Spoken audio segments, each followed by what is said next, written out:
Electoral Act Amendment Bill divides the National Assembly as the bone of contention is the electronic transfer of election results.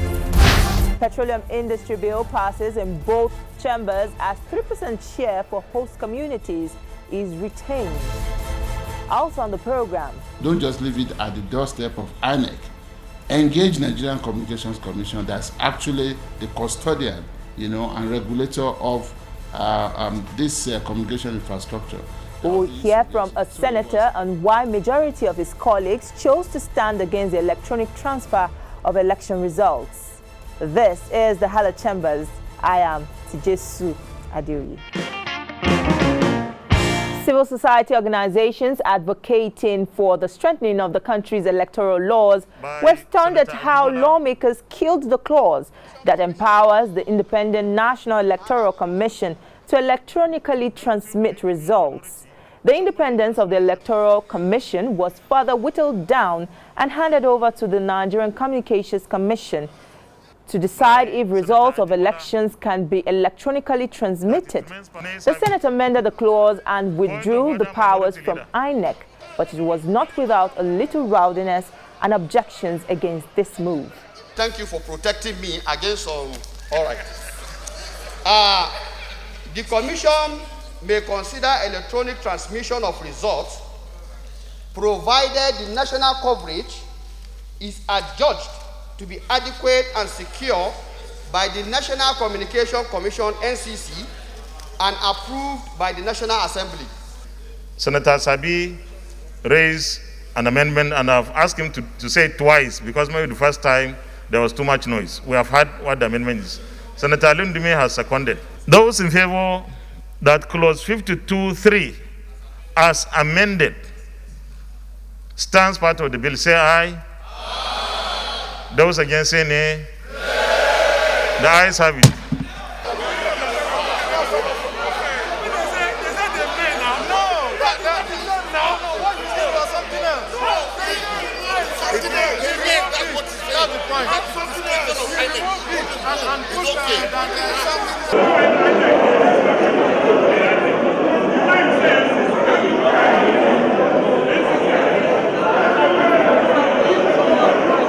Mr. President, I still insist. We want Nigerians to know who has voted or not.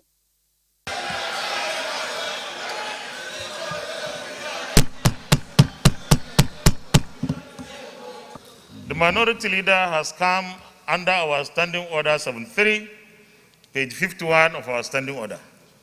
He is challenging the ruling I gave on the amendment sought by Senator Abasi Alban Akpan.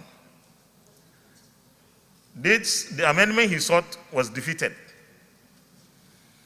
Now we have come to this point that we'll have to count ourselves. Those who voted against it, just hold on, let me finish explaining. Those who voted against it will remain on this side. Those who voted for it should remain on this side. In the House of Representatives, it was a tough time for the Electoral Act Amendment Bill, and it led to a near exchange of blows before it even forced PDP lawmakers to stage a walkout in protest against the attempt to expunge the electronic transmission of results.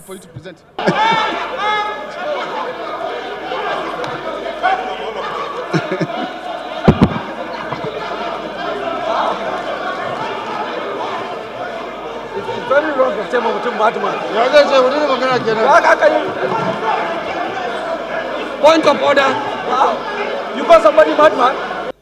The point of fighting INEC and NCC was for a more enlightened understanding by members, based on which the House will come to a decision on that. I wouldn't think that it will do us any favor or we gain any advantage if we begin to presume that we have voted on 52. I think it is proper to do things right. We were only voting on the amendments. And the amendments were regarding electronic transmission and then manual and electronic transmission. The recommendation from the committee was that INEC should apply their discretion in the use of any method. Members have been trying to say that that clause that was carried was inappropriate and that it was never carried.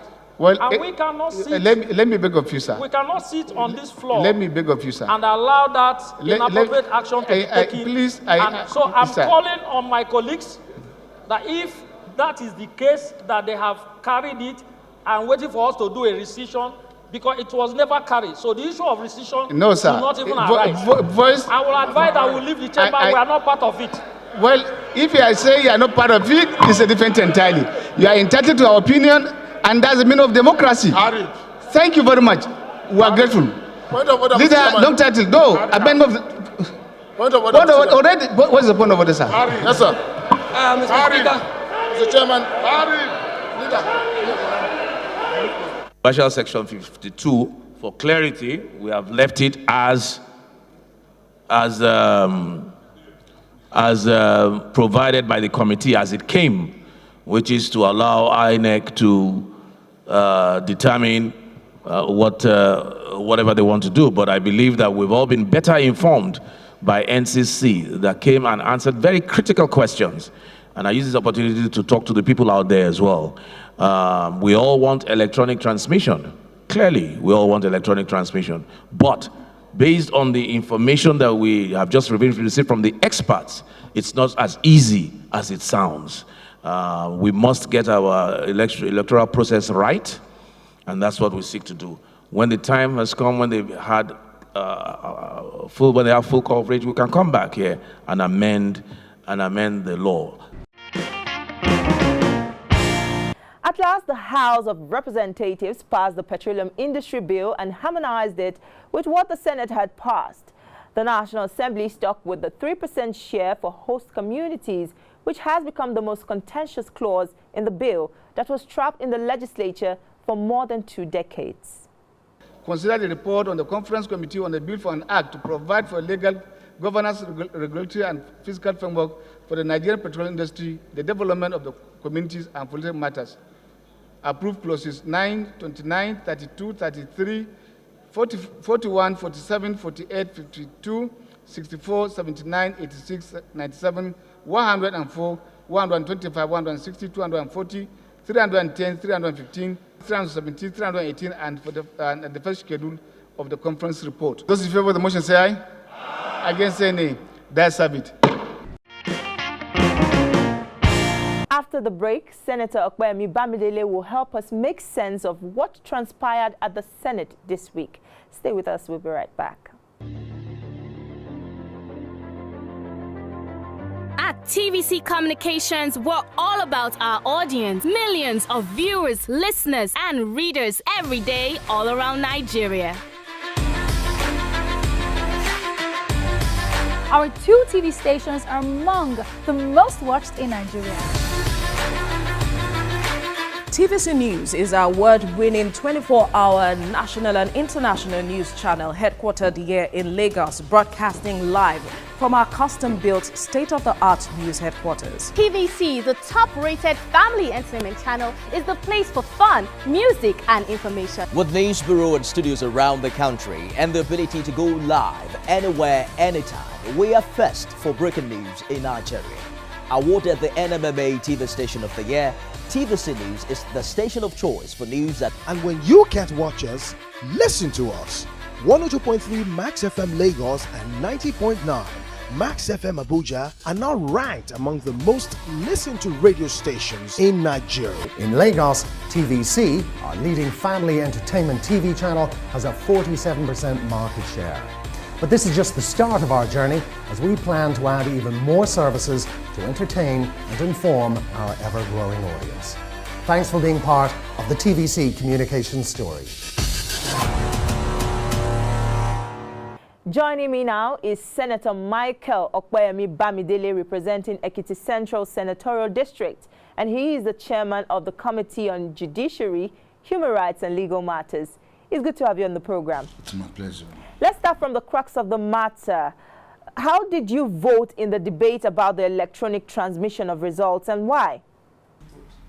Well, it brings me to a very important question, so that I don't just answer your question as a yes or no question, which might also not explain anything.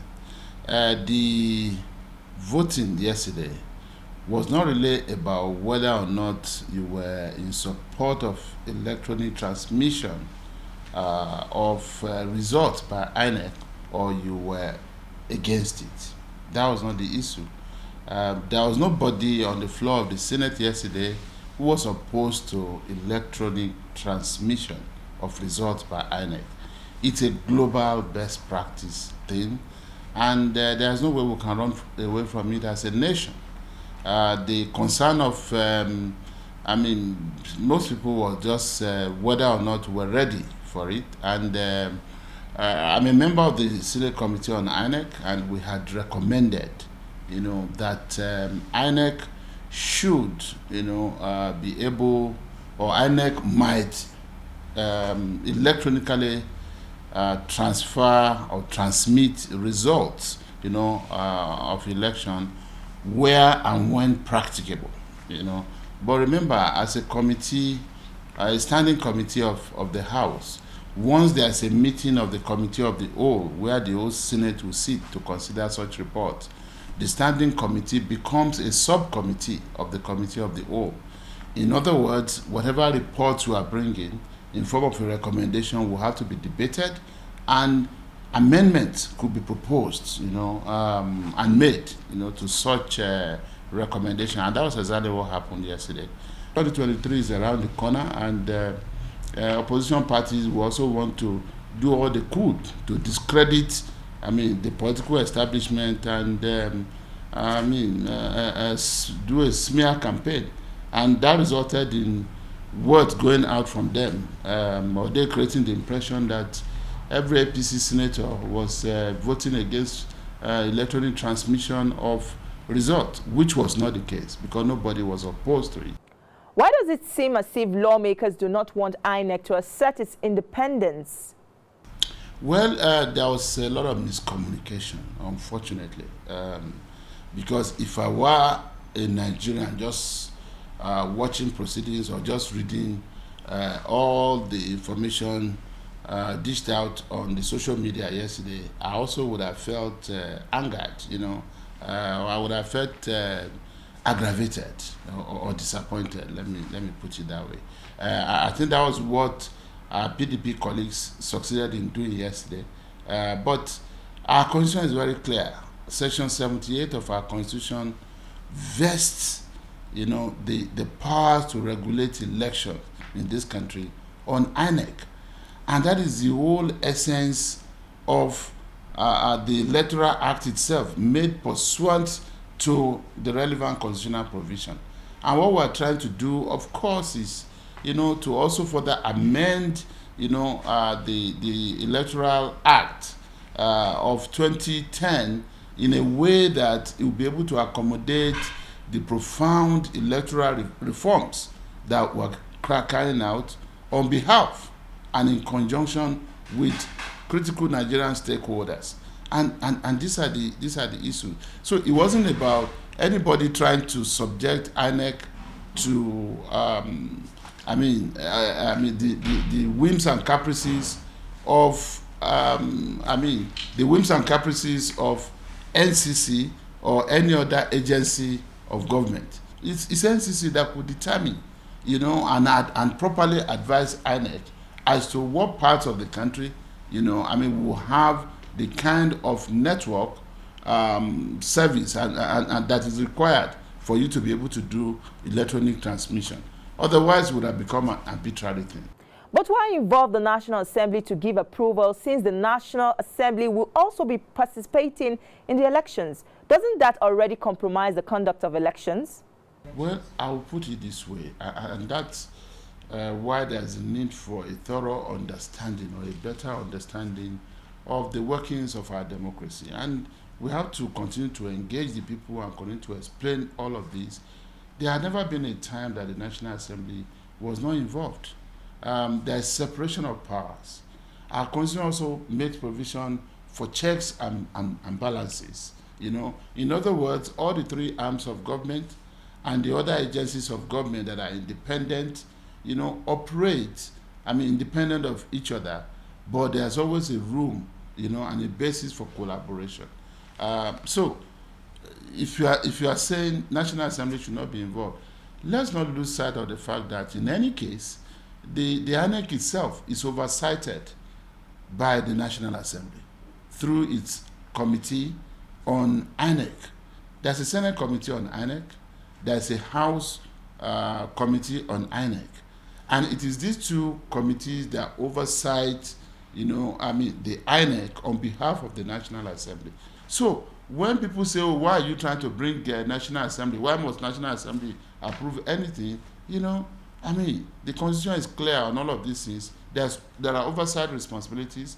There are separation of power, no doubt, but there are checks and balances. Your party, the APC, is now being accused of standing against the conduct of free and fair elections in the country, seeing how most APC senators voted on the matter of the electronic transfer of results. What do you think? Well, that's interesting. When we say a lot of Nigerians, you begin to wonder. In any case, I give it to the people when they complain. The elected representatives owe them an explanation. See, it is the people that put the government in place. It's not the government that put the people in place. The sovereignty lies with the people. It is the people that can complain about the government. It is the people that can dissolve a government. The government cannot dissolve the people. So it's a very clear thing, and that's why when it looks like there is a policy or program of government or a step taken by the elected representatives of the people that the people are not comfortable about, you must take all the efforts, and time and energy to explain, things and make people understand what is happening.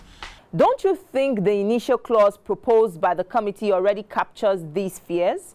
I'm a member of the Senate Committee on INEC, apart from being a lawyer and the chairman of the Senate Committee on Judiciary. I'm a member of the Senate Committee on INEC, and I participated in the drafting of that clause as a member of that committee. The report that was submitted to the Senate, which recommended that clause, was signed by me. I was one of the signatories to that. So I am very familiar with it. And we thought that was the best we could offer. However, in the course of debating this report and trying to do the clause-by-clause passage of the report and the proposed bill, yesterday, some senators felt very strongly that the wordings of Section 52, subsection 3, as we had drafted it and proposed it to the committee of the whole House, which was the Senate itself, that the wordings were nebulous. They were very clear about that. And the argument is that if you say where and when practicable, who determines that? It cannot be INEC alone that would determine that. Nobody was suggesting that NCC should come and become a co-umpire or a regulator or organizer of elections. Nobody would do that. NCC could only have been involved in an advisory capacity to be able to properly inform and guide INEC. Is it true that senators are set to confirm Loretta Onochie if her nomination is represented by President Muhammadu Buhari? I am not aware of that. We don't have any reason to begin to speculate or anticipate anything. She was nominated, and we did our own due diligence, and we also gave the reason why we could not recommend her for confirmation. It was this same INEC committee this same Senate committee on INEC that did the confirmation, and when we could not recommend her for confirmation, so informed the committee on the House, which was the entire Senate, and the Senate, adopted our position and decided that she wasn't going to be confirmed. And that has been duly communicated to Mr. President, and it ends there. Are you not worried that Nigeria's election is increasingly becoming a political sport for money bags, especially as the cap for campaign funds was further raised? Well, it would be sad if that becomes the order of the day. But I guess it's one of the challenges that we all need to continue to deal with. The same way we talk on the need for access to justice, also our electoral reforms, as we continue to carry out these reforms, should be such that election and the possibility of standing for elections should not go out of the reach, of the average Nigerian or anyone who genuinely desires to serve. I'm not definitely in support of, imposing such a fee, either by political parties or by INEC itself, in the application process that will make it difficult, for the average Nigerian to be able to participate in the electoral process. It has to be all-inclusive, and part of the way to make it all-inclusive too is to ensure that the application process is not taken out of the reach of the average Nigerian. When I'm talking about average Nigerian, I'm also saying that we should anticipate the need to continue to encourage our youth to participate in the electoral process and be able to contest for election into various offices. They need to continue to encourage our women, to participate and contest election into various offices, as well as even the physically challenged and every other vulnerable group of Nigerians. And you can't achieve this if you make the process too expensive.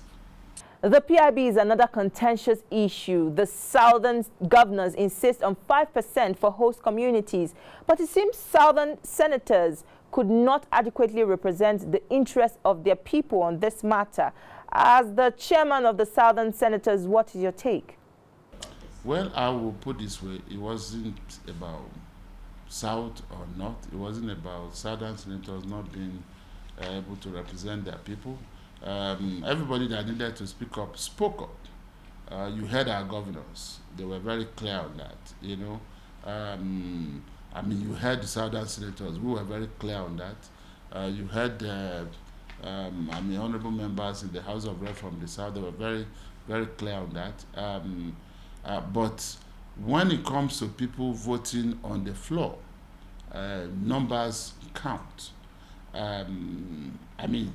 Whether we like it or not, we have to continue to engage, with our colleagues from other parts of the country, especially from the north, if that is the essence of this question. I believe that we have to continue to engage. Nobody has said, an end has come or must come to Nigeria. To the extent that we are all still happy to live together, and still looking forward to, we must run Nigeria in such a way that everybody will see himself as, a stakeholder, and no stakeholder should feel shortchanged. For me, one good thing is that the PIB, has been passed. Whatever needs to be cleaned up is being cleaned up. This is like breaking a jinx, of almost 20 years. But does it mean that we have been able to come up with a perfect law? No. But is it a way, is it a step ahead? Yes, I would say that. Is there likely to be a bill that will propose a ban on open grazing in the country to complement the state's laws in the South? Well, I am not going to pretend that I know that some people are working on that. It's one of the various bills that people are working on. There's virtually no issue, that is on the table, which Nigerians are talking about today, that somebody somewhere is not working on a bill that will address that issue. I mean, a lot of people are concerned about this, and again, it's not just about North or South. I mean, for all intents and purposes, Benue State is not a southern state. You know, they were the first state to pass a bill, you know, to ban open grazing. You know, and you can be sure that their own elected representatives in Parliament at the national level also, I mean, are not unlikely to be thinking along that line. You know, and there are, I mean, several other states, either from the south or the north, who feel same way, who are also speaking with their governors, who are speaking with, you know, stakeholders from their various constituencies, who are also very likely to work on things like this. So it is not unlikely. That's our program this week. You can watch this episode and other previous ones on TVC News YouTube channel. Also follow us on our social media handles to get updates on happenings in the National Assembly. Thank you for watching. See you next time.